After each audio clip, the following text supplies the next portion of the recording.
The world witnessed the biggest protest here in Hong Kong in decades. Protesters are determined to block a new law that would allow extraditions to mainland China. Police confronting them with tear gas and rubber bullets.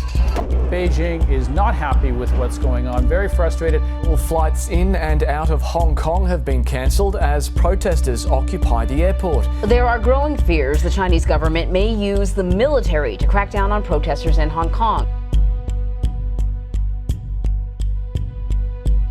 I think the movement has been able to maintain a high level of support because the perception has been that most of the violence has been, used against the unarmed protesters. That's just caused a lot of outrage amongst Hong Kongers. We examined close to 330 major violent and nonviolent campaigns from 1900 to 2006.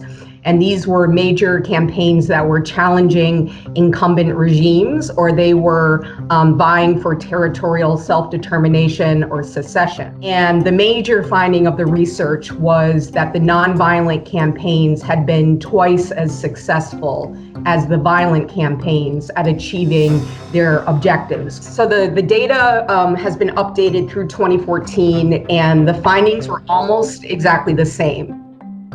What we found through the research to be the most significant variable in determining the outcomes of these campaigns was the size and the diversity of participation. In the data set, we found that the average nonviolent campaign attracted something like 11 times the level of participants as the average violent campaign, which makes sense because it's so much easier to participate in nonviolent resistance compared to armed insurgencies. The physical, moral barriers to participation are much lower.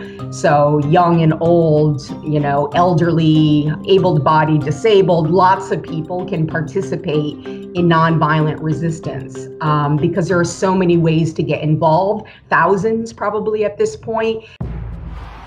The risk also of targeting police and security forces with violence or perceived violence is that they are much less likely to sympathize with the protesters when they're being attacked. And we've seen this in many cases. And this tends to be a strategic advantage of nonviolent resistance, whether it was in the Philippines in 1986 or in Ukraine during the Orange Revolution in Maidan. You saw major defections by elements of the security forces when they were faced with disciplined, unarmed protesters.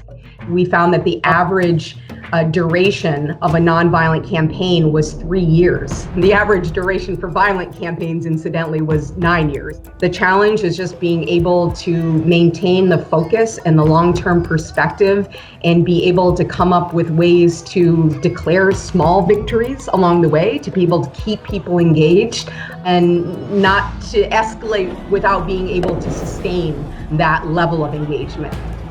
So I think those are a few principles, at least, of what effective civil resistance has historically looked like. But what forms it will continue to take in Hong Kong is to be seen.